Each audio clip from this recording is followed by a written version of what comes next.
Hello, ladies and gentlemen. In this video, I'm going to show you the A to Z process of reaching out to over 110,000 accredited investors within a time frame of 6 months. Now, since we're going to be using only cold email outreach to do this, there's 5 steps that you need to take to efficiently do all of these steps. Step 1 is to create the email account infrastructure. So that's how are you going to actually send all of these emails to all these investors. Step 2 is to scrape InvestorHunt or any other investor database. Step 3 is to find decision maker contact information, so emails, LinkedIn profiles, phone numbers. Step 4 is to write the cold email scripts, so to write the actual messaging of what you're going to send to these investors in a right way. Step 5 is response management, so basically turning a positive response from an investor into a booked meeting where you can pitch them on your offer. If you guys don't know who I am, my name is Makowski. I run Infinite Bookings, which is a cold email lead generation agency where over the past 6 months, we've booked over 1,000 qualified sales calls for our clients and us. I also run Outreach 101, which is a program where I teach cold email lead generation to people just like you who are looking to do it on their own, but don't want to completely outsource it. There's over 13 hours of exclusive cold email content specifically for you guys. There's a private community, weekly coaching calls,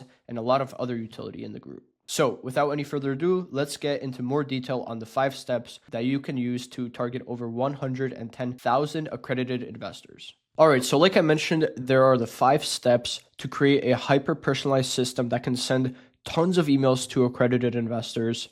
So the main premise of this whole system is to make each email sound as if you spent 5-10 minutes writing it, right, to these people, so that you did your research, that it's relevant to the people based on their previous investments, based on their expertise, and that overall you're not just spamming tons of other investors with the same exact message, right? Nobody likes that. You don't like that. They definitely don't like that. And that's definitely not how you're going to get investors for your company. So let's get into step 1, which is creating the email account infrastructure. So I guess the whole theory that we have with setting up the infrastructure is that volume should never be your limiting factor, right? So you should never be low on volume just because you didn't want to set up more email accounts, right? And that's really what it comes down to, is the more email accounts you have, the more emails you can send per day. So what we usually end up recommending is 100 email accounts.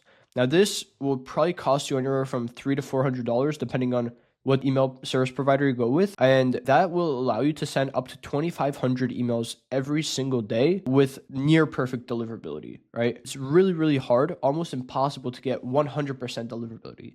Even your own email, right, that you use day to day, it doesn't have 100% deliverability, but the main thing is you want as close as possible to that 100% that you can get. So what we recommend is a 1 month total scale up period. So the first 2 weeks are a warm up period where you don't send any cold emails, right? So you set up the email accounts, you have a 2-week warm up period, and you don't send a single cold email, right? It's just sending the warm up emails through, Smart Lead, Instantly, whatever it may be. And then after that, you scale it up for another 2 weeks for a whole month of scale up, right? So to kind of show you an illustration of how the whole system works is you have your primary domain. So let's say mine is infinitebookings.com. Yours can be advertising.com, right? For example's sake. And these secondary domains, right, are very similar to your original domain, but they are a little bit different. For example, they have a different prefix, a different suffix, just a little bit of variation. And all of these domains, they forward to your primary domain, right? It doesn't affect anything with your primary domain. So if, God forbid, they do get burned or they do get caught in spam, your primary domain isn't affected, but you are able to build out 2 email accounts off of each domain. So you buy 50 domains, you set up 100 email accounts, and you have the ability to send over 2,500 emails every single day. So you may be asking yourself what kind of technologies we use to fulfill on that much volume. So it's very simple. There's 4 basic technologies that you need to know about. And just, I guess, a quick heads up is we constantly test different types of software, different email sequencers, different email service providers, all of these different things. And this is our current tech stack, right? This is not the same tech stack we were running 6 months ago. This is probably not going to be the same tech stack we're running in a year from now, in 2 years from now. But it is important to note that these are the best available tools on the market right now to everybody. So email sequencer is what actually automates the process of sending, receiving, and managing responses. So this is kind of like the central hub where you launch campaigns, see all the statistics and all of that. So for that, we use SmartLead. Other great alternatives include Instantly. I know Lemlist is popular, although we don't really recommend using it if you're going to be sending this much volume, and a bunch of other ones. Domain registrar is where you buy the domains. So like GoDaddy, Pork Bun, there was like Google Domains, right? Squarespace. So there's a bunch of different ones. We use Pork Bun for the cheapest ones. I guess on the market, you can get it for the cheapest price. And it's also really easy to integrate into systems if you're going to be doing this at scale later on. Next are the email accounts. So for this, we use Google Workspace accounts. You can use like Google resellers, such as like premium inboxes or cheap inboxes. Those work perfectly fine, and they're very easy to set up. But at the root of it, they're all Google Workspace inboxes. So mostly any reseller that you have of Google Workspace inboxes will work just fine. Next is inbox placement testing. So this is basically checking the deliverability of your domains, of your email accounts, of everything. So for this, we use EmailGuard, and it's very simple to do an inbox placement test. You basically just upload accounts and give it access to your SmartLead account, and it does its thing, and it'll give you back a report of exactly how good your email accounts are doing. So this is really important because if you see that something is not going right, or that your Google accounts are inboxing into other Google accounts, but they're not inboxing in Microsoft accounts, you have to make that change, right? So the more data you have on your deliverability, the better actions you're able to take to fix that, right? So like I mentioned, once again, I want to make this very clear. Just because this is our setup right now doesn't mean that this is going to be our setup in 2 years from now, or a year from now, or even a month from now, right? Things change day to day, and you always have to be on top of the game here. So that's the infrastructure side of things. Next, let's move to scraping InvestorHunt.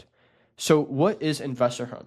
Chances are that if you're looking for investors, you know what it is, but if you don't, investorhunt.co is the domain, is a big investor database that allows you to find the contact information of over 110,000 accredited investors with very specific criteria and filters that you can use. So you can filter out for previous experience, for prerequisites, for industry expertise, for timeframes, for all these different types of filters. And that's what's going to allow you to make this list of investors that you're reaching out to very, very relevant, right? And that's the whole goal of this, is to send a relevant message to a relevant investor. So using their platform, you're able to find a bunch of investors. You can fill out basically the scraping process is very simple. You filter out the criteria. You use Instant Data Scraper, which is like an extension on your web browser on Google Chrome, and you scrape the LinkedIn profiles of the investors. That's the most important part. If you have their LinkedIn profiles, you can get everything else. Now, also, you should be scraping their first name, last name, and any other information you can get. Obviously, the more information you collect at this stage, the easier it is to get their email address. Right. Now, it is important to note that at the time of this recording, InvestorHunt doesn't give you the emails. And I don't see them giving it to you in the near future. So you're going to have to do step 2 and step 3 together to get their verified email address that you can send to and that they'll respond to you from. And yeah, after that, you basically store it in a Google Sheet. And then with step 3, you find the decision maker contact info, which is basically their email address or their phone number, through this personal email waterfall enrichment. So what you do is you go to clay.com, which is an automation software, more for cold outreach specific needs. And basically you take that and you add in enrichment, right? This is a personal email waterfall enrichment. And it's very simple, right? There's 5 steps. You add the enrichment, you select that personal email enrichment, keep these data providers. And basically how a waterfall works is it'll go to this first database, MixRank, and it'll see, is this email on MixRank, right?